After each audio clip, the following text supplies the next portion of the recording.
അപ്പൊ ബോധപൂർവം പ്ലാൻ ചെയ്ത് പിന്നെ മാങ്കൂട്ടലത്തിനെയും വർക്കിയൊക്കെ ഒന്ന് കടത്തണം എന്നുള്ള ഉദ്ദേശത്തിൽ വന്നതാണ്. ഗൂഢാലോചനയുടെ ഭാഗമായിട്ടാണ് വന്നതെന്ന് സ്പെഷ്യൽ ബ്രാഞ്ചിന് മനസ്സിലായത് കൊണ്ടായിരിക്കണം അവർ അങ്ങനെ തല്ലരുതെന്ന് പറഞ്ഞ് അദ്ദേഹത്തിനെ പിന്തിരിപ്പിക്കാൻ നോക്കുന്നത്. പാർട്ടിയുടെ നിയന്ത്രണം കെ സുധാകരന്റെയും രമേശ് ചെന്നിത്തലയുടെയും കീഴിലായിരുന്നുവെങ്കിൽ ഇന്ന് കോൺഗ്രസ് കേരളത്തിൽ ഇത്രയും അധപതിക്കുമായിരുന്നില്ല. ഈ അടി കൊള്ളുന്നവരും മനുഷ്യരാണ്, അവർക്കും കുടുംബാംഗങ്ങളുണ്ട്, നമ്മളും മനുഷ്യരാണ്, ഈ അടിക്കുന്നവനും മനുഷ്യരാണ്. ഇപ്പം വീണ്ടും വെറുത്തു പോയത്. കാരണം ഇങ്ങനെ കഴിപ്പണം കെട്ട ഒരു മന്ത്രി ഒരു മനുഷ്യനുണ്ടോ? ടിഷ്യൂ പേപ്പറിൽ പെടുന്ന പുഴനെ പോലെ തന്നെയാണ് ഇപ്പുറത്തിരിക്കുന്ന ആളും.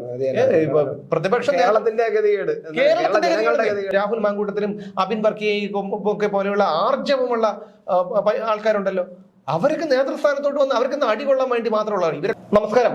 മുഖ്യമന്ത്രിയുടെ ഓഫീസിന്റെ അധികാരം കൈയാളിയിരിക്കുന്നത് പി ശശിയാണെന്നും കേരള പോലീസിനെ നിയന്ത്രിക്കുന്നത് പി ശശിയാണെന്നും ഒക്കെയുള്ള ആരോപണം PV അൻവർ MLA ഉയർത്തിയിട്ട് 48 മണിക്കൂറുകൾ തികഞ്ഞില്ല. അതിനു മുൻപ് അതിനെ തെളിയിക്കുന്ന, അത് യാഥാർത്ഥ്യമാണെന്ന് തെളിയിക്കുന്ന ചില സംഭവ വികാസങ്ങളാണ് ഇന്ന് യൂത്ത് കോൺഗ്രസിന്റെ മാർച്ചിനിടയിൽ സെക്രട്ടേറിയറ്റിന് മുന്നിൽ കാണാനായത്. അത് ശശി പോലീസ് കുറെ കാലം കൊണ്ട് സജീവമായിട്ട് ഉണ്ട് എന്നാണ് യൂത്ത് കോൺഗ്രസ്സുകാർ ഇപ്പോൾ ആരോപിക്കുന്നത്. അത് ശരി തന്നെയാണ്. കാരണം ഇന്ന് സെക്രട്ടേറിയറ്റിൽ നടന്നത് മൃഗീയമായ വേട്ടയാണ്. സാധാരണ സമരം എന്ന് പറയുമ്പം സ്വാഭാവികമായിട്ടും പ്രതിഷേധര് പോലീസിന്റെ ബാരിക്കേഡ് തള്ളാൻ നോക്കും, ബാരിക്കേഡ് പിടിച്ച് അങ്ങോട്ടും ഇങ്ങോട്ടും വലിക്കും, അത് കഴിഞ്ഞിട്ട് പോലീസുകാർ ചെറിയ ഒന്നും തള്ളലൊക്കെ ഉണ്ടാവും. പക്ഷേ അതൊക്കെ സ്വാഭാവികമാണ്. ജലപീരങ്കി നടക്കും, ഇതൊക്കെ നടന്നു കഴിഞ്ഞു. അത് കഴിഞ്ഞിട്ട് സമരം അങ്ങനെ നിൽക്കുമ്പോഴാണ് പെട്ടെന്ന് ഒരു പ്രകോപനത്തിന് ഭാഗമായിട്ട് പോലീസ് പറയുന്ന ഒരു ആവേശത്തിൽ വന്നിട്ട് സമരക്കാരെ അടിച്ചു വീഴ്ത്തിയത്. അബിൻ വർക്കിയെ കാര്യമായിട്ട് അടിച്ചു, തല പൊട്ടി, ചോര ഇങ്ങനെ ഒലിക്കുന്നുണ്ട്. അയാൾ ടാർഗറ്റ് ചെയ്തു എന്നാണ് അദ്ദേഹം പറയുന്നത്. അദ്ദേഹം സ്കെച്ച് ചെയ്തു എന്നുള്ളതിന്റെ തെളിവുകളാണ് നമ്മളിപ്പോ കണ്ടത്. കാരണം ആ വീഡിയോ ഞങ്ങൾ DNA ന്യൂസ് ഇന്ന് തന്നെ പുറത്തുവിടും. കാരണം സ്പെഷ്യൽ ബ്രാഞ്ച് ഉദ്യോഗസ്ഥരാണെന്ന് തോന്നുന്നു ഈ പോലീസ് ഉദ്യോഗസ്ഥനെ വിലക്കുന്നുണ്ട്, അടിക്കരുത് എന്ന് വിലക്കുന്നുണ്ട്. കാരണം അവർ മുൻകൂട്ടി ഇദ്ദേഹം എന്താ ഒരു ഗൂഢാലോചനയുടെ ഭാഗമായിട്ടാണ് വന്നതെന്ന് സ്പെഷ്യൽ ബ്രാഞ്ചിന് മനസ്സിലായത് കൊണ്ടായിരിക്കണം അവർ അങ്ങനെ തല്ലരുതെന്ന് പറഞ്ഞ് അദ്ദേഹത്തിനെ പിന്തിരിപ്പിക്കാൻ നോക്കുന്നത്.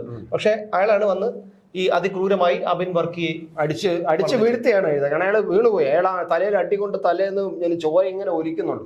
അയാളങ്ങ് വീണുപോയി, റോഡിൽ വീണുപോയി. പിന്നീട് രണ്ടാമത് എഴിച്ച് പ്രതിഷേധിക്കുന്നുണ്ടെങ്കിൽ പോലും അയാൾ വീണു. പിന്നെ രണ്ടാമത് വീണുപോയി. പിന്നെ അത്രയ്ക്ക് നന്നായിട്ട് തല്ലിയിരിക്കുന്നു പോലീസ്. തലയ്ക്കൊക്കെ അടി കിട്ടിയാലുള്ള അവസ്ഥ തലയ്ക്ക് അടിക്കുള്ളൂ. കാരണം മേഘ എന്ന് പറയുന്ന ഒരു യൂത്ത് കോൺഗ്രസ് പ്രവർത്തകയുടെ കഴുത്തിന് എന്തോ വലിയ രീതിയിലുള്ള പരിക്ക് പറ്റി. അതുപോലെ തന്നെയാണ് മാസങ്ങളോളം മാസങ്ങളോളം കട്ടിലിൽ തന്നെ കിടന്നു. അത് മാത്രമല്ല നവകേരള സർക്കിട്ട് വരുന്ന വഴി വിജയനെ കരിക്കൊടി കാണിച്ച യൂത്ത് കോൺഗ്രസ്സുകാരെ ആലപ്പുഴ ജനറൽ ഹോസ്പിറ്റലിന്റെ മുമ്പിൽ വെച്ച് ഈ പറയുന്ന ഈ പിണറായി വിജയന്റെ ഗൺമാനും ഒക്കെ കൂടി ചേർന്ന് തല്ലിച്ചതൊക്കെ നമ്മൾ കണ്ടതാണ്. പക്ഷെ എന്റെ സംശയം അതല്ല, എന്താണെന്നറിയാമോ, ഇവന്മാരെന്താ ഈ യുവമോർച്ചക്കാരെ അടിക്കാത്തത്? യുവമോർച്ചക്കാർ വരുന്ന സമരത്തിൽ വരുന്നില്ല, വന്നാൽ തന്നെ അടിക്കില്ല. യുവമോർച്ചക്കാർ വന്നിട്ടുണ്ടല്ലോ, ചിലപ്പോ ഇനി കാണും. ഇനിയിപ്പോ ഇതിന്റെ പിന്നാലെ യുവമോർച്ചക്കാർ വരുന്നുണ്ട്. വന്നാൽ തന്നെ ഇവര് എന്താണ്, അവരെടുത്ത് ഒരു മൃദു സമീപനമാണ്. കാരണം കൊല്ലത്ത് നവകേരള സർക്കിട്ടിനെ പ്രതിഷേധിച്ച നവകേരള സർക്കിട്ടിനെതിരെ പ്രതിഷേധിച്ചവരെ യുവമോർച്ചക്കാരെ ആ യുവമോർച്ചക്കാരെ ഒന്നും പറഞ്ഞു വിടുന്ന ഒരു ഇതാണുള്ളത്. വളരെ മോനെ പൊട്ടറ. കാരണം പിന്നെ PM മാർഷോയെ തടഞ്ഞറിയല്ലോ,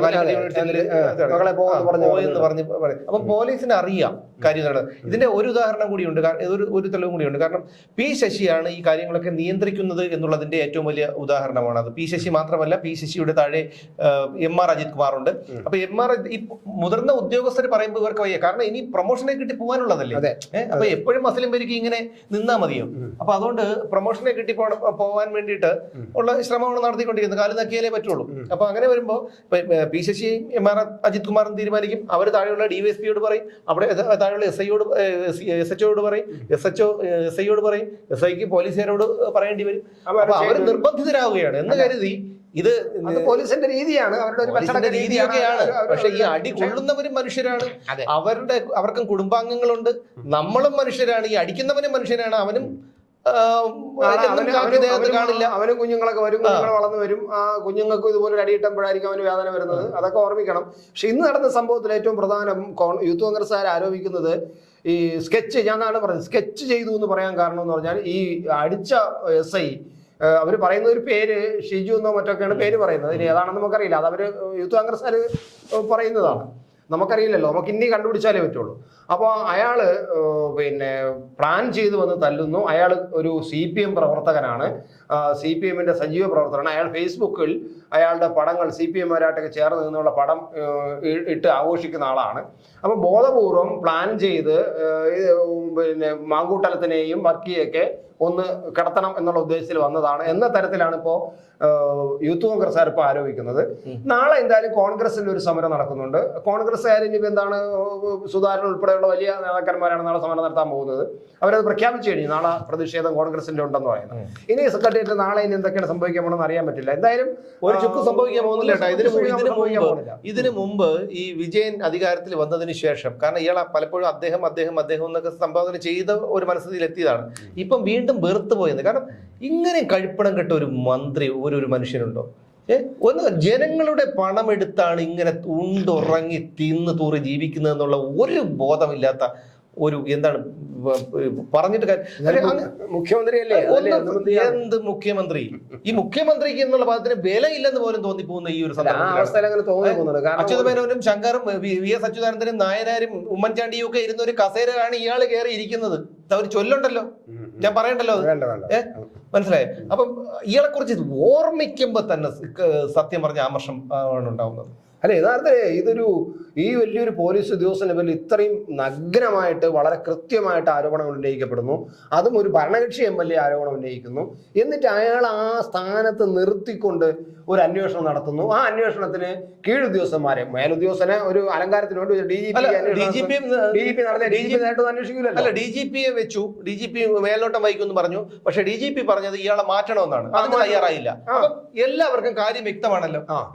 MR അജിത് കുമാറിനെ മാറ്റി നിർത്തിക്കൊണ്ട് ഒരു അന്വേഷണത്തിന് തയ്യാറല്ല. പോട്ടെ, അതെന്നാലും നമ്മൾ ആ വിഷയത്തിൽ നിന്ന് വ്യതിചലിച്ചു പോകുന്നുണ്ട്. പക്ഷെ ഞാൻ പറഞ്ഞത് യൂത്ത് കോൺഗ്രസ് ഇതുപോലെ ഇപ്പൊ പല സർക്കാരിനെ പ്രതിസന്ധിയിലാക്കുന്ന പല വിഷയങ്ങളുണ്ടായിട്ടും രാഹുൽ ആങ്കൂട്ടത്തിലാണ് ആർജവത്തോട് നിൽക്കുന്നത്. അബിൻ വർക്കി ഇവരൊക്കെ നല്ല നേതാക്കന്മാർ. എനിക്കൊന്നും അവരുടെ നേതൃത്വം വന്നപ്പോഴാണ് യൂത്ത് കോൺഗ്രസ് കുറച്ച് ഉഷാറായത്. അവരൊരു നല്ല കേഡർ പാർട്ടിയെ പോലെ DYFI-കാരൊക്കെ സംഘടിപ്പിക്കുന്ന പോലത്തെ സമരം നടത്താൻ അവർക്ക് കഴിയുന്നത്. മറ്റേ അവർ ഒരു വലിയ ചടങ്ങിന് വരുന്നു, അടി വാങ്ങിക്കുന്നു, വെള്ളത്തിൽ കുളിക്കുന്നു, പോകുന്നു, വരുന്നു, അടി വാങ്ങിക്കുന്നു, വെള്ളത്തിൽ കുളിക്കുന്നു, പോകുന്നു. ഇതിൽ കവിഞ്ഞ് വേറെ ഒന്നും നടന്നില്ല. പക്ഷെ ഇപ്പൊ ഈ ഇടയായിട്ട് വരും. പക്ഷെ എന്നിട്ട് പോലും അവർക്ക് ഈ സർക്കാരിനെ ഒന്ന് കുലുക്കാൻ പോലും കഴിഞ്ഞിട്ടില്ല എന്നുള്ളതാണ്. പിന്നെ അതിന് ഏറ്റവും വലിയ ഒരു കാരണം എന്ന് വെച്ചാൽ ഒരു പോഴനായ നിർഗുണ പരബ്രഹ്മമായ ഒരു വാഴ നട്ടാൽ എങ്ങനെ ഇരിക്കും അതുപോലുള്ള ഒരു പ്രതിപക്ഷ നേതാവാണ് VD സതീശൻ.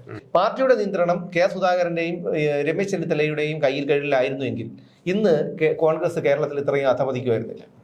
എന്തെങ്കിലും വന്ന് 4 പ്രസ്താവന ഇയാൾ എന്തെങ്കിലും ഒരു കാര്യത്തിന് സർക്കാരിനെതിരെയോ പിണറായി വിജയനെതിരെയോ കോടതിയെ സമീപിച്ചിട്ടുണ്ടോ? മുമ്പ് പ്രതിപക്ഷ നേതാവായിരുന്ന രമേശ് ചെന്നിത്തല എത്രയോ തവണ ഹൈക്കോടതിയെ സമീപിച്ചിട്ടുണ്ട് സർക്കാരിനെതിരെ. അല്ല, മാത്രമല്ല ഇപ്പൊ ഈ സംഭവത്തിൽ, അതായത് MR അജിത് കുമാറിനെ ആ പോസ്റ്റിൽ നിർത്തിക്കൊണ്ട് ക്രമസമാധാന ചുമതലയുള്ള ADGP എന്നുള്ള പോസ്റ്റിൽ നിർത്തിക്കൊണ്ട് ഒരു അന്വേഷണം നടത്തുമ്പോൾ ആ അന്വേഷണത്തിനായിട്ട് പ്രതിപക്ഷ നേതാവ് കോടതിയിൽ പോകുമായിരുന്നു. കോടതി പോകാനുള്ള ഓപ്ഷൻ ഉണ്ട്.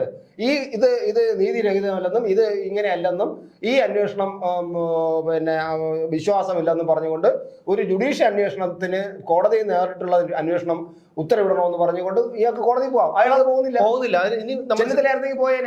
പോയിട്ടുണ്ട്. പിന്നെ ഇനി നമ്മൾ മറ്റൊരു കാര്യം കൂടിയുണ്ട്. അതായത് ഈ ചിലരെല്ലാം ഒരേപോലെയാണ് ചിലരുടെ പെരുമാറ്റം. അതായത് മുൻ CPI സംസ്ഥാന സെക്രട്ടറി കാനം രാജേന്ദ്രൻ പിണറായി വിജയനോട് അടിമത്ത മനോഭാവം സ്വീകരിച്ചിരുന്ന ഒരു നേതാവാണ്. പക്ഷെ അയാൾ മരിച്ചു പോയതിന് ശേഷം നമ്മൾ വിചാരിച്ചു പ്രകാശ് ബാബു വരുമായിരുന്നു. പ്രകാശ് ബാബു വന്നെങ്കിൽ പോലും ഇത്രയും അധപതനം ഉണ്ടാവുന്നില്ല. പിന്നീട് വന്നത് അതിലും നല്ലൊരാളാണ് ബിനോയ് വിശ്വം. അയാളും അതേ അടിമത്ത മനോഭാവം. ഈ പറയുന്ന VD സതീശനും അതേ അടിമത്ത മനോഭാവമാണ്. പക്ഷേ പ്രതിപക്ഷമായതുകൊണ്ട് മാത്രം എതിർത്ത് എന്തെങ്കിലുമൊക്കെ പ്രസ്താവനകൾ നടത്തി. അതായത് ഇവരെല്ലാം ഇതിൽ നിന്ന് മനസ്സിലാക്കേണ്ടതാണ്, ഇവരെല്ലാവരും പിണറായി വിജയനെ ഭയപ്പെടുന്നു എന്നുള്ളതാണ്. അല്ല, എനിക്കൊന്നും ഒരു അഡ്ജസ്റ്റ്മെന്റ് ഉണ്ടായിരിക്കും. എനിക്ക് തോന്നുന്നു ഈ രാഷ്ട്രീയത്തിൽ ഭയങ്കരമായ അഡ്ജസ്റ്റ്മെന്റ് ഉണ്ടല്ലോ. VD സതീശന് എന്തെങ്കിലും അഡ്ജസ്റ്റ്മെന്റ് ഉണ്ടോ എന്നുള്ള കാരണം VD സതീശന് ഇത്രയും നല്ലൊരു അവസരങ്ങൾ കിട്ടിയിട്ട് പിന്നെ ചാനലിന്റെ മുമ്പ് ഒന്ന് മൈക്കുകളുടെ മുമ്പ് ഒന്ന് കുറച്ച് വർത്തമാനം പറഞ്ഞ് ഒരു മിടുക്ക് കാണിക്കാനല്ലാതെ പിണറായി വിജയനെ പ്രതിസന്ധിയിലാക്കുന്ന ആ ഒരു തരത്തിലേക്ക് ആ പാർട്ടിയെയും പ്രസ്ഥാനത്തെയും നിയമപരമാണെങ്കിൽ നിയമപരം, പൊളിറ്റിക്കൽ ആണെങ്കിൽ പൊളിറ്റിക്കൽ കൊണ്ടുപോകാനുള്ള ശേഷി ഞാൻ നോക്കിയിട്ട് പ്രതീക്ഷിച്ചില്ല. കാരണം അന്ന് എന്തെല്ലാം കോലാഹലങ്ങൾ ഉണ്ടാക്കിയാണ് ഇയാൾ രമേശ് ചെന്നിത്തലയെ മാറ്റി പ്രതിപക്ഷ നേതാവിന്റെ സ്ഥാനത്തേക്ക് വന്നത്. ഇയാൾ എന്തെങ്കിലും ചെയ്തു? എന്താണ് ഇയാൾ ചെയ്ത? ഈ VD സതീശൻ ഈ കഴിഞ്ഞ 2.5 കൊല്ലമായി, ഈ 3 കൊല്ലത്തിനിടയിൽ ചെയ്ത എന്തെങ്കിലും ഒരു കാര്യം അല്ല, നിയമസഭയിൽ അത്യാവശ്യ കാര്യങ്ങൾ പറയുന്നുണ്ട്, കുറച്ച് രേഖകൾ നിയമസഭയിൽ ഇത് പറ്റില്ല. എന്താണ് വിയറ്റ്നാം കോളനിയിലല്ലേ, ആ സിനിമയിലല്ലേ ശങ്കരടി രേഖ എന്ന് കാണിക്കും പോലെ അല്ലേ? അല്ലല്ല, അങ്ങനെയല്ല. സതീശൻ കുറച്ച് കാര്യങ്ങളൊക്കെ നന്നായിട്ട് ഞാൻ ചോദിച്ചോട്ടെ, സംസാരമേ ഉള്ളൂ. അദ്ദേഹത്തിന് ഒരു അതുമായിട്ടുള്ള ആക്ഷൻ എടുക്കാൻ കഴിയുന്നില്ല. ഞാൻ പറയുന്നതിന് കൃത്യമായിട്ടും ഈ ഗവൺമെന്റിനെ പ്രതിസന്ധിയിലാക്കുന്ന നിരവധി പരിപാടികൾ ഈ കോടതിയില് ഈ ഗവൺമെന്റിന് കോടതി കയറ്റാമായിരുന്നു പല തരത്തിൽ. അതാണ് ഞാൻ ചോദിക്കുന്നത്. രേഖകളുണ്ട്. ഇത് എന്ത് രേഖകളും നമ്മളാരും കാണുന്നില്ല.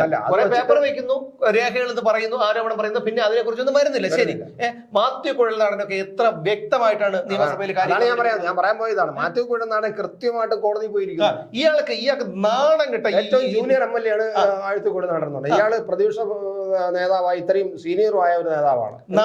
ഇത്രയ്ക്ക് നാണം കെട്ടി ഇങ്ങനെ കടിച്ചു തൂങ്ങാതെ ഇയാളൊന്ന് ഇറങ്ങി പോയിരുന്നെങ്കിൽ കേരളത്തിലെ ജനങ്ങൾക്ക് ഒരു പ്രതീക്ഷ ഉണ്ടായിരുന്നു. പ്രതിപക്ഷ സ്ഥാനത്ത് ആ സ്ഥാനത്ത് മാത്യു കുഴൽനാടനോ ചെന്നിത്തലയോ വന്നിരുന്നെങ്കിൽ സ്വതന്ത്രമായിട്ട് സുധാകരനും പ്രവർത്തിക്കാൻ കഴിയുമായിരുന്നു. ഇയാൾ ഒറ്റ ഒരുത്തനാണെന്ന് തോന്നുന്നു ഈ ഇതിന് തടയിടുന്നത്. സുധാകരന് വളരെ സജീവമല്ല, വളരെ സജീവമല്ല. സുധാകരനെ പ്രവർത്തിക്കാൻ സമ്മതിക്കണ്ടേ? കിട്ടുന്നില്ല. സുധാകരനും പിണറായി വിജയനും തമ്മിലുള്ള ഇതെന്താണെന്ന് അറിയാം, കീരിയും പാമ്പും പോലെയാണ്. ഒരു കാലത്ത് ഒരു സന്ധിക്കും തയ്യാറായിട്ടില്ലാത്ത ഒരാളാണ്. ഇങ്ങനെ ഇങ്ങോട്ട് വന്നിട്ട് ഇതേപോലെ വന്നിട്ട് ഒരു എന്തെങ്കിലും പ്രസ്താവനകൾ ഇറക്കി 4 എളി എളിച്ചിട്ട് പോയി കഴിഞ്ഞാൽ, അല്ലെങ്കിൽ പാർട്ടിക്കാർ വേണ്ട ഇയാളെ വേണ്ടെന്ന് പറഞ്ഞ് ഇവർ ആദ്യം ഇയാളെ പിടിച്ച് പുറത്താക്കണം. അല്ലെങ്കിൽ ഈ പറയുന്നത് പോലെ ഈ തവണ ഇനിയിപ്പോ 1.5 വർഷം വേണ്ടേ ഉള്ളൂ ഈ സർക്കാരിന് അധികാരം ഇരിക്കാൻ പറ്റും. വരാൻ പോകുന്നത് പഞ്ചായത്ത് തെരഞ്ഞെടുപ്പാണ്. അതിൽ ഏറ്റവും ഗംഭീരമായിട്ട് ഒരു പെർഫോമൻസ് കാണിക്കേണ്ടതാണ് പ്രതിപക്ഷം എന്നുള്ള നിലയിൽ കോൺഗ്രസ്. അല്ല, പഞ്ചായത്ത് ഒരു രക്ഷയില്ല. പഞ്ചായത്ത് തെരഞ്ഞെടുപ്പ് നമുക്ക് വിടാം. പഞ്ചായത്ത് തെരഞ്ഞെടുപ്പ് നമ്മളെ ബാധിക്കുന്ന ഒരു വിഷയമല്ല. പക്ഷേ അങ്ങനെയാണെങ്കിൽ പോലും അടുത്ത് നിയമസഭാ ഇലക്ഷൻ വരും. ഈ നിയമസഭാ ഇലക്ഷൻ വരുമ്പോഴത്തേക്ക് വീണ്ടും ഈ ഇടതുപക്ഷ സർക്കാർ അധികാരത്തിൽ വന്നാൽ അവിടെ ഈ മുഖ്യമന്ത്രി സ്ഥാനത്ത് പിണറായി വിജയനോ അല്ലെങ്കിൽ ആരോ ആയിക്കോട്ടെ, ആരധികാരത്തിൽ വന്നാലും കേരളത്തിന്റെ പിന്നത്തെ അവസ്ഥ ഒന്ന് ആലോചിച്ച് നോക്ക്. പിന്നെ നമ്മൾ ഇതുപോലെ സഹിക്കണം. അത് മാത്രമല്ല, ഇവന്മാരൊക്കെ ഈ യൂത്ത് കോൺഗ്രസ്സൊക്കെ അടികൊണ്ട് മെഴുകും. ഇപ്പോഴത്തന്നെ അത് തന്നെയാണ് അവർ ചെയ്യുന്നത്. അടി വാങ്ങാൻ വേണ്ടി മാത്രമാണ് വരുന്നത്. അത് ഇവർ ഇത്രയും ആർജവമുള്ള പയ്യന്മാരല്ലേ, ഇവന്മാർ ഇത്രയും ചെറുപ്പക്കാരല്ലേ, നല്ല ചെറുപ്പക്കാരായിട്ടുള്ള ഈ മഹിളാ കോൺഗ്രസിലായിരുന്നാലും മഹിളാ കോൺഗ്രസ്സുകാരൊക്കെ എന്തോ നല്ല ആക്റ്റീവായിട്ട് നിന്ന് അവർ സമരം നയിക്കുന്നവരുണ്ടെന്നോ. നിഷാ സോമൻ തെറ്റയിൽ എന്നൊക്കെ പറഞ്ഞിട്ടുള്ള അവരൊക്കെ എന്ത് നല്ല കാര്യകാരണ സഹോദരി ഫേസ്ബുക്കിലൊക്കെ ഓരോ ലൈവുകളും മറ്റും ഒക്കെ വീഡിയോയൊക്കെ ചെയ്യുന്നുണ്ട്. അതേപോലെ വീണ അഡ്വക്കേറ്റ് വീണ അവർ വട്ടിയൂർക്കാവ് മണ്ഡലത്തിൽ മത്സരിച്ചു. അപ്പൊ അങ്ങനെയുള്ള ആൾക്കാരൊക്കെ ഈ പറഞ്ഞതുപോലെ ഇവരൊക്കെ ഒന്ന് മുമ്പോട്ട് വരികയും രാഹുൽ മാങ്കൂട്ടത്തിൽ ഇങ്ങനെയുള്ള കുറെ പേര് ഇവരൊക്കെ വന്നിട്ട് ഇയാളെ ചേബി തൂക്കിയെടുത്ത് അങ്ങ് പുറത്തെറിഞ്ഞാണ്. ഇയാളെ പോയ എന്താണ് കോൺഗ്രസ് പാർട്ടിക്ക് സംഭവിക്കുന്നത്? അല്ലെ, കോൺഗ്രസിന് ഒരു പ്രത്യേകത ഉണ്ട്. അതിനകത്ത് വന്നു കഴിഞ്ഞാൽ ഉടനെ ഗ്രൂപ്പ് ആവണം. ഏതെങ്കിലും സ്ഥാനം പറ്റി കഴിഞ്ഞാൽ ഉടനെ. ഇനി മറ്റൊരു കാര്യം കൂടിയുണ്ട്. ഈ VD സതീശനെ ആരാണ് അടുത്ത പ്രതിപക്ഷ സ്ഥാനത്തേക്ക് ആര് വരണമെന്ന് തീരുമാനിക്കുന്നതിൽ പ്രധാന പങ്ക് വഹിക്കുന്നത് കുഞ്ഞാലിക്കുട്ടിയാണ്. കുഞ്ഞാലിക്കുട്ടിയാണ്. അപ്പൊ കുഞ്ഞാലിക്കുട്ടിയും പിണറായി വിജയനും തമ്മിലുള്ള ഒരു ഏകദേശ അന്തർധാരയെ കുറിച്ചൊക്കെ കേരളത്തിലെ പൊതുജനങ്ങൾക്ക് അറിയാലോ. അപ്പം അവിടെ സുധാകരനെ പോലെ ചെന്നിത്തലയോ പോലെയുള്ള ഒരാൾ പ്രതിപക്ഷ നേതാവായിട്ട് വന്നു കഴിഞ്ഞാൽ ഇത് ശരിയാവില്ല. അപ്പൊ അങ്ങനെ വരുമ്പോ ഇതുപോലൊരു എന്താണ്, രണ്ടും ഒരേ നാണയത്തിന്റെ മറുവശങ്ങളാണ്. ഈ M ശിവശങ്കർ പറഞ്ഞതുപോലെ ടിഷ്യൂ പേപ്പറിൽ ഒപ്പിടുന്ന പോഴനെ പോലെ തന്നെയാണ് ഇപ്പുറത്തിരിക്കുന്ന ആളും. പ്രതിപക്ഷ കേരളത്തിന്റെ ഗതികേട് ചേട്ടാ, എന്തിനും വില കൂട്ടി. അവശ്യ സാധനങ്ങൾക്കെല്ലാം വില കൂടി. ഭൂമികരം കൂടി, എന്താണ് കെട്ടിട നികുതി കൂടി, കറണ്ട് ചാർജ് കൂടി, വെള്ളക്കരം കൂടി, പിഴകൾ വേറെ. ഇതെല്ലാം ജനങ്ങൾ എന്ത് ചെയ്യും? ഇപ്പൊ ഹിമാചൽ പ്രദേശിന്റെ കാര്യത്തിനെ കുറിച്ച് ഞാൻ നേരത്തെ പറഞ്ഞത്. ഹിമാചൽ പ്രദേശിന്റെ കാര്യം അറിയാമോ? ഹിമാചൽ പ്രദേശിലും സമാനമായ അവസ്ഥയാണ്. കാരണം ഹിമാചൽ പ്രദേശിന്റെ ഈ അടുത്ത കാലത്തുള്ള കാര്യങ്ങൾ എടുത്ത് നോക്കിക്കഴിഞ്ഞാൽ അറിയാം കേരളം പൊയ്ക്കൊണ്ടിരിക്കുന്ന അങ്ങോട്ടേക്കാണെന്ന്. ആ അവസ്ഥയാണ്. കാരണം അവിടെ വ്യവസായം, ഊർജം, കൃഷി, ടൂറിസം ഈ 4 മേഖലകളിൽ നിന്നാണ് നല്ല സാമ്പത്തികമായിട്ട് വരുമാനമുള്ളത്. കാരണം കുളു മണാലിയൊക്കെ ഈ ഹിമാചൽ പ്രദേശിലാണ്. അത് മാത്രമല്ല, ഈ ഹിമാലയത്തിൽ നിന്ന് ഉത്ഭവിച്ച് വരുന്ന നദികൾ, കുറച്ച് നദികൾ, രവി, യമുന, സത്ലജ് അങ്ങനെയൊക്കെ പറഞ്ഞിട്ടുള്ളത്. ഈ നദികളൊക്കെ ഉള്ളത് കൊണ്ട് തന്നെ ഇത് പറ്റില്ല. അതുകൊണ്ട് തന്നെ ഇവർക്ക് എല്ലാ വർഷത്തില് ഈ ഒരുപാട് വൈദ്യുതി ഉൽപ്പാദിപ്പിക്കാൻ പറ്റും. സ്വന്തം ആവശ്യത്തിന് എടുത്തുകൊണ്ട് ബാക്കി അയൽ സംസ്ഥാനങ്ങൾക്ക് വിൽക്കാം. അപ്പൊ ഇത്തരത്തിൽ അവിടെ സാമ്പത്തികമായി ആപ്രിക്കോട്ട്, ചെറി, പ്ലംസ് ഇങ്ങനെയുള്ള പഴങ്ങളൊക്കെ ഉൽപ്പാദിപ്പിക്കുന്നു. കൃഷി, നെല്ല്, ചോളം, ഗോതമ്പ് ഇങ്ങനെയുള്ള കൃഷികളുണ്ട്. പിന്നെ രാജ്യത്ത് തന്നെ ആപ്പിളിന്റെ ഉൽപ്പാദനത്തിൽ 2ാം സ്ഥാനത്താണ്. ഇങ്ങനെയുള്ള ഒരുപാട് സംഭവങ്ങളുണ്ട്. അതായത് പൈസയ്ക്കുള്ള സംഭവങ്ങളുണ്ട്. പക്ഷേ ഇപ്പൊ വന്നിട്ടുള്ള കാര്യം എന്ന് പറഞ്ഞാൽ 2023 മെയ്യിൽ, കഴിഞ്ഞ വർഷം മെയ് മാസത്തിൽ ഹിമാചൽ പ്രദേശ് റോഡ് ട്രാൻസ്പോർട്ട് കോർപ്പറേഷനിലെ 12,000-ഓളം ജീവനക്കാർക്ക് ശമ്പളം മുടങ്ങി. അതായത് കേരളത്തിലും സമാനമായ അവസ്ഥയുണ്ടല്ലോ. അത് കഴിഞ്ഞതാ ഇപ്പോ 2.5 ലക്ഷത്തോളം സർക്കാർ ജീവനക്കാരാണ് അവിടെയുള്ളത്. ഈ 2.5 ലക്ഷത്തോളം സർക്കാർ ജീവനക്കാർക്ക് കഴിഞ്ഞ മാസം ശമ്പളം മുടങ്ങി. കേരളത്തിലും മാർച്ചിൽ അങ്ങനെ വന്നു. വൈകി. അത് വൈകി എന്നുള്ളത് മുടങ്ങും എന്നുള്ളതിന്റെ സൂചനയാണ്. അതായത് കടം മറിക്കുക ഉറപ്പാണ്. ഒരു പരിധിവരെ കടം മറിച്ച് പോകും. അത് കഴിയുമ്പോൾ ഇവിടെ പോയി ചെന്ന് ഇടിച്ചു നിൽക്കും. ഇപ്പൊ എന്താണ് ഇവിടെ കോൺഗ്രസ് ഭരണം, BJP-യുടെ ഭരണമായിരുന്നു. അതിപ്പോ കോൺഗ്രസ് എടുത്താൽ പൊങ്ങാത്ത വാഗ്ദാനങ്ങൾ, അതായത് ഒരിക്കലും നടപ്പിലാക്കാൻ കഴിയാത്തതും എന്നാൽ നടപ്പിലാക്കിയാൽ ഒരുപാട് കാലം മുന്നോട്ട് പോകാൻ കഴിയാത്തതുമായ വാഗ്ദാനങ്ങളാണ് ഹിമാചൽ പ്രദേശിൽ കൊടുത്തിരുന്നത്. അങ്ങനെ എന്ത് ചെയ്തു? 10ഓളം വാഗ്ദാനങ്ങളാണ് അവർ കൊടുത്ത് സുഖ്വീന്ദർ സുഖു അധികാരത്തിൽ വന്നപ്പോൾ എന്തായി? പിന്നെ പെൻഷൻ നടപ്പിലാക്കാൻ തുടങ്ങി. പെൻഷൻ എന്ന് വെച്ചാൽ പഴയ രീതിയിലുള്ള അവിടുത്തെ പഴയ പെൻഷൻ. അതുപോലെ 5 ലക്ഷത്തോളം യുവാക്കൾക്ക് തൊഴിൽ, 1,500 വെച്ച് 18-നും 60-നും വയസ്സുള്ള സ്ത്രീകൾക്ക് 1,500 വെച്ച് ഓരോ മാസവും വെറുതെ കൊടുക്കുന്നു. ബസ്സിൽ സൗജന്യ യാത്ര. ഇങ്ങനെയൊക്കെ വന്നപ്പോഴത്തേക്കും സാമ്പത്തിക പ്രതിസന്ധിയിലായി. ഇപ്പൊ എന്താണ്? മുഖ്യമന്ത്രിയും മന്ത്രിമാരും കോർപ്പറേഷനിലെയും ബോർഡുകളുടെയും ചെയർപേഴ്സണും ഒക്കെ 2 മാസത്തെ ശമ്പളം മാറ്റിവെച്ചിരിക്കുകയാണ് ദൈനംദിന ആവശ്യങ്ങൾക്കായി. എന്നിട്ട് മുഖ്യമന്ത്രി MLA-മാരോട് കെഞ്ചുകയാണ്, നിങ്ങളും ശമ്പളം മാറ്റിവെക്കണമെന്ന്. ആ അവസ്ഥ. പക്ഷെ ഇവിടെ അങ്ങനെ മാറ്റിവെക്കില്ല. 10 പൈസ കൊടുക്കൂല. അത് വേറൊരു വശം. കൂടുതൽ പൈസ ഉപയോഗിക്കുകയും ചെയ്യും. പിന്നെ എന്താ? കിട്ടാവുന്നിടത്തു നിന്ന് എല്ലാം കടം വാങ്ങി. അതായത് ഹിമാചൽ പ്രദേശ് നമ്മളും എങ്ങനെയാണോ കിട്ടാവുന്നിടത്ത് എല്ലാം കടം വാങ്ങി. അതായത് മൊത്തം വരുമാനത്തിന്റെ 72% ഇവർ ചെലവാക്കണം. എന്തിനെന്നറിയാമോ? ജീവനക്കാർക്ക് പെൻഷനും ശമ്പളവും കൊടുക്കാനും കടം തിരിച്ചടയ്ക്കാനും.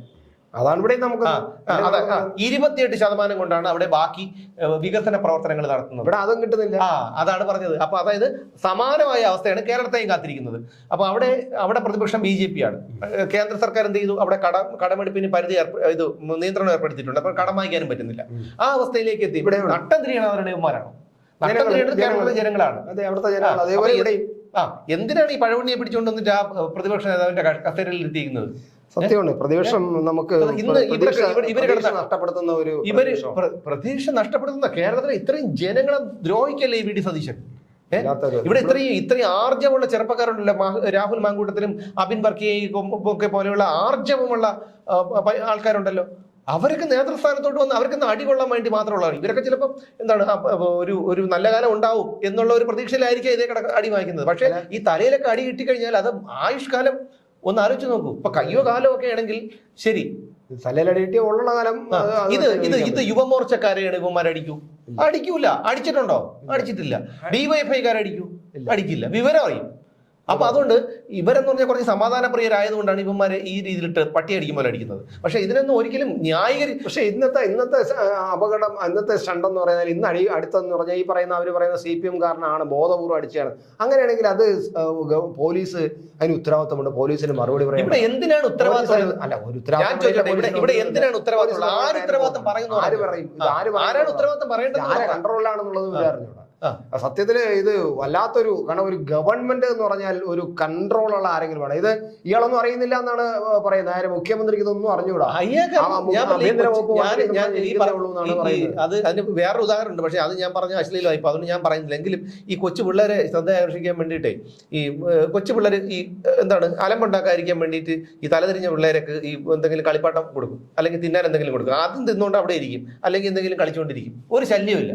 അതേപോലെയാണ്. കാരണം ഇയാളെ സംബന്ധിച്ചിടത്തോളം കിയ കാർണിവലുണ്ട്, ഇന്നോവ ക്രിസ്റ്റ ഉണ്ട്, ഹെലികോപ്റ്റർ ഉണ്ട്, വിമാനത്തിൽ പോവാം, വിദേശ സർക്കിട്ട് അടിക്കാം, പിന്നെ എന്ത് വേണോ ചെയ്യാം. കൊണ്ടുപോകാൻ ആളുണ്ട്, കാണുമ്പോൾ വണങ്ങി നിൽക്കാൻ ആളുണ്ട്, സല്യൂട്ട് അടിക്കാൻ ആളുണ്ട്, എഴുതി കൊടുക്കത്ത് വായിക്കാൻ ആളുണ്ട്. പിന്നെ മുഖ്യമന്ത്രിയുടെ ചുമതല എന്താണെന്ന് പറഞ്ഞാൽ അല്ല, അതാണ് പ്രശ്നം.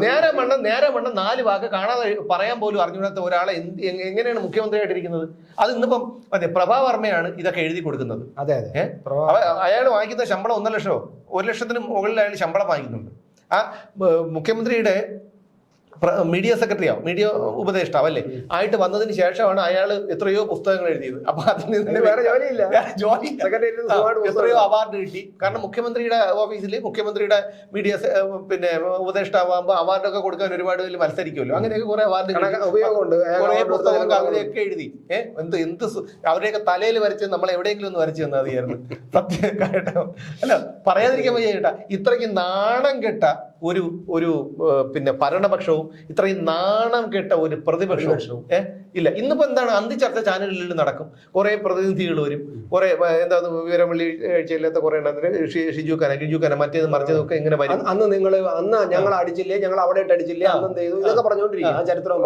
മറ്റേ ഇത് വരും, ഏതാണ് ഇത് മറിക്കും, മറ്റേ ഇതൊക്കെ മറിച്ച് നോക്കി മറിച്ചൊക്കെ നോക്കാൻ നമ്മൾ വിചാരിക്കും ഓ ഇപ്പൊ എടുത്ത് മറിക്കുമെന്ന് വിചാരിക്കും. പറയണത് ആന മണ്ടത്തരമായിരിക്കും, എടുത്ത് പറയും. അതുപോലെ കോൺഗ്രസ്സുകാർ വരും. പിന്നെ BRM ഷബീറൊക്കെ നല്ല ആർജവത്തോടുകൂടി കാര്യകാരണ സഹിതം പറയുന്നുണ്ട്. കോൺഗ്രസിലെ മിക്കവാറുള്ള എല്ലാവരും അങ്ങനെ തന്നെയാണ് പറയുന്നത്. കാരണം അവരൊക്കെ പഠിച്ചിട്ടാണ് വരുന്നത്. പിന്നെ ഈ അബിൻ വർക്കി ആയിരുന്നാലും പഴകുളം മധു ആയിരുന്നാലും BRM ഷബീർ ആയിരുന്നാലും ഇവരൊക്കെ പഠിച്ചിട്ട് വരുന്ന മാങ്കൂട്ടത്തിലായിരുന്നാലും പഠിച്ചിട്ട് വരുന്നവരാണ്. ഇനി BJPയുടെ ഭാഗത്ത് നോക്കിയാലും അങ്ങനെ തന്നെയാണ്. കാരണം സന്ദീപ് ജസ്പതിയും സന്ദീപ് വാര്യരും അവരുടെ ടീമുകളും എല്ലാം ശ്രീജിത് പണിക്കർ അവരൊക്കെ സ്ട്രോങ് ആയിട്ടാണ്. ഇത് ഒന്നും പറയണ ഒന്നും മനസ്സിലാവില്ലെന്ന് എന്ത് പറയും. അത് ആ ഒരു രീതിയിലോട്ട് ഇന്നിപ്പോ ഇതിനെക്കുറിച്ച് ചർച്ചയും കാണും.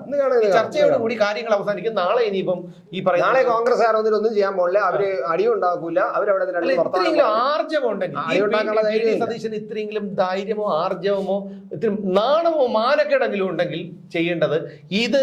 അതായത് ലോ ആൻഡ് ഓർഡറിന്റെ തലവനായ ADGP ആണ് ഇത്തരത്തിലുള്ള ഗുരുതരമായ ആരോപണങ്ങൾ നേരിടുന്നത്. ആളുകളെ കൊല്ലിച്ചിട്ടുണ്ടെന്ന് പോലും പറയുന്നു. അധോലോക കുറ്റവാളിയായ ദാവൂദ് ഇബ്രാഹിമിനോട് പോലും അയാളെ ഉപമിക്കുന്നു. കോടികൾ വിലമതിക്കുന്ന ഭൂമി വാങ്ങി കോടികൾ വിലമതിക്കുന്ന വീട് നിർമ്മിക്കുന്നു. ഇതിനുള്ള പണം എവിടെയാണ്? സ്വർണം പൊട്ടിക്കൽ സംഘത്തോട് പോലും ഇയാൾക്ക് ബന്ധമുണ്ടെന്ന് ഭരണപക്ഷ MLA പറയുന്നു. അയാൾ തന്നെയാണ് ഇപ്പോഴും ഈ അതേ സ്ഥാനത്തിരിക്കുന്നത്. നാളെ ഈ പറയുന്ന P ശശിക്കോ പാർട്ടിക്കോ പാർട്ടി നേതാക്കൾക്കോ ഏതെങ്കിലും ഒരു സാധാരണക്കാരനോടോ ഒരു മാധ്യമ പ്രവർത്തകനോടോ അല്ലെങ്കിൽ ഒരു പ്രതിപക്ഷത്തുള്ള ഏതെങ്കിലും ഒരു പ്രവർത്തകനോടോ എന്തെങ്കിലും ഒരു അനിഷ്ടം തോന്നിക്കഴിഞ്ഞാൽ, അല്ലെങ്കിൽ അവൻ ജീവിച്ചിരിക്കുന്നത് ഞങ്ങൾക്ക് ദോഷമാണെന്ന് തോന്നിക്കഴിഞ്ഞാൽ നാളെ അവൻ ലോക്കപ്പിൽ തീരും. ആ ഒരു അവസ്ഥയിലേക്ക് കേരളം എത്തും. കാരണം ഒന്നാം പിണറായി സർക്കാരിന്റെ കാലത്ത് 22 ലോക്കപ്പ് കൊലപാതകങ്ങളാണ് നടന്നത്, ലോക്കപ്പ് മരണങ്ങളാണ് നടന്നത്. നേരിട്ടുമല്ലാതെ ഇനി അതിനെ സംഭവിക്കും. ഇനിയിപ്പോ ഡയറക്റ്റ് ആയിട്ട് നടക്കും. ഇനിയിപ്പോ പേടിക്കാനുള്ള ഇങ്ങനെ ഒരു പ്രതീക്ഷയാണെന്ന് അറിയാലോ. പ്രതിപക്ഷം ഞങ്ങളോട് ഈ പ്രതിപക്ഷത്തിന്റെ കാലത്ത് നമുക്ക് എന്തും ചെയ്യാന്നുള്ളത്. പ്രതിപക്ഷത്തിന്റെ മാത്രമല്ല, ഭരണപക്ഷത്തിന്റെ നമ്മൾ എന്തിനുപരി ഒരു മനുഷ്യത്വം എന്ന് പറയുന്നുണ്ട്. ഉമ്മൻചാണ്ടി സാറിനൊക്കെ അത് ഉണ്ടായിരുന്നു, അച്യുതാനന്ദനും ഉണ്ടായിരുന്നു. മാത്രമല്ല ജനങ്ങളോടൊരു പ്രതിബദ്ധത വേണം ഭരിക്കുന്നവർക്ക്. അതില്ല.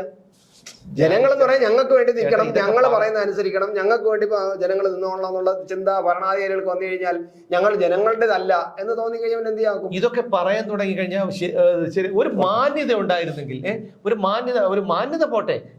എന്നെയും എന്റെ കുടുംബത്തിനെയും പോറ്റുന്ന ഞങ്ങൾ തിന്നുന്നതെങ്കിൽ ഈ ജനങ്ങളുടെ പണം എടുത്തുകൊണ്ട് എനിക്ക് സ്വപ്നം കാണാൻ പോലും പറ്റാത്ത ഒരു ജീവിതം, ഒരു കുടുംബത്തെ പശ്ചാത്തലത്തിൽ നിന്നാണ് ഞാൻ ഇവിടം വരെ എത്തിയത്. അപ്പം ഇതിനെല്ലാം കാരണക്കാർ ഇവിടുത്തെ ജനങ്ങളാണ്. ആ തിണ്ടിയൊക്കെ കൊടുത്തില്ലെങ്കിലും കുഴപ്പമില്ല. പക്ഷെ എന്തെങ്കിലും ഇത്തരത്തിലുള്ള ചില കാര്യങ്ങളെങ്കിലും ചെയ്യണ്ടേ? അതായത് ഒരു ആരോപണം ഉണ്ടായിട്ട് പോലും ജനങ്ങളെ വെല്ലുവിളിച്ചുകൊണ്ട് വീണ്ടും അയാളെ ആ സ്ഥാനത്ത് പ്രതിഷ്ഠിക്കുന്നതിനേക്കാളും ശരി അയാളെ കുറച്ച് മാറ്റി നിർത്താം എന്ന് പോലും ചിന്തിക്കാത്തൊരു മനുഷ്യനാണ്. പിന്നെ മാറ്റി നിർത്താത്ത എന്താണ് എന്നുള്ള കാര്യം നമുക്ക് എല്ലാവർക്കും അറിയാമെന്നുള്ളതാണ്. അപ്പൊ അതുകൊണ്ട് പറഞ്ഞിടൊന്നും കാര്യമില്ല. പിന്നെ എന്തായാലും ഇതിനൊരു അവസാനമുണ്ട്. കാരണം ഞങ്ങളെപ്പോലുള്ള സാധാരണക്കാരും ഇവിടുത്തെ കൂലിപ്പണിക്കാരൊക്കെ ഇത് എന്താണ്, ഞങ്ങൾക്ക് ജീവിച്ചേ പറ്റൂ, ഇന്ന് ആത്മഹത്യ ചെയ്യാൻ പറ്റൂ, പറ്റില്ല. പക്ഷേ ഇതിനൊക്കെ മാറ്റം വരുന്ന ഒരു സമയം വരും. ജനങ്ങള് കവളിമടൽ വെട്ടിയും കുറ്റിച്ചൂലെടുത്തും കക്കൂസ് എഴുതുന്ന ബ്രഷ് കൊണ്ടും തെരുവിലിട്ട് ഈ രാഷ്ട്രീയ നപുംസകങ്ങളെ ഓടിച്ചിട്ട് അടിക്കുന്ന ഒരു ദിവസം ഉണ്ടാവും. ആ ഒരു ദിവസം ഉണ്ടാവും. നിങ്ങളൊക്കെ പറയുന്നുണ്ടല്ലോ, വിപ്ലവം പൊട്ടിവിടരട്ടെ, പുതിയൊരു പുലരി ഉണ്ടാവട്ടെ എന്നൊക്കെ പറയില്ലേ. അതേപോലെ ഈ കുറ്റിച്ചൂലും കക്കൂസ് എഴുതുന്ന ബ്രഷുമായിട്ട് ആളുകൾ നിങ്ങളെയൊക്കെ പിന്തുടരുന്ന അടിക്കുന്ന ഒരു ദിവസം ഉണ്ടാവും. അതിനു വേണ്ടി തന്നെയാണ് കേരളത്തിലെ ജനങ്ങൾ ഇത്രയും അഗ്നിപർവ്വതമാണ് കേരളത്തിലെ ജനങ്ങൾ ഇപ്പോൾ പുകഞ്ഞിരിക്കുകയാണ്. ഏത് നിമിഷവും അത് പൊട്ടിത്തെറിക്കാം. ആ ഒരു അവസ്ഥയിലേക്ക് കാര്യങ്ങൾ എത്തും. അതുകൊണ്ട് കാര്യങ്ങൾ വഷളാവട്ടെ, എത്രത്തോളം വഷളാവട്ടെ എന്ന് മാത്രമേ പറയാനുള്ളൂ. കാരണം ഇനി ജനങ്ങൾ തീരുമാനിക്കട്ടെ. തെരഞ്ഞെടുപ്പ്, പഞ്ചായത്ത് തെരഞ്ഞെടുപ്പ് വരുന്നു, അത് കഴിഞ്ഞ് നിയമസഭാ തെരഞ്ഞെടുപ്പ് വരുന്നു. ഇനി ജനങ്ങൾ തീരുമാനിക്കട്ടെ. പൊളിറ്റിക്കൽ അടിമകളാവാതിരുന്നാൽ മാത്രം മതി. ഓക്കെ.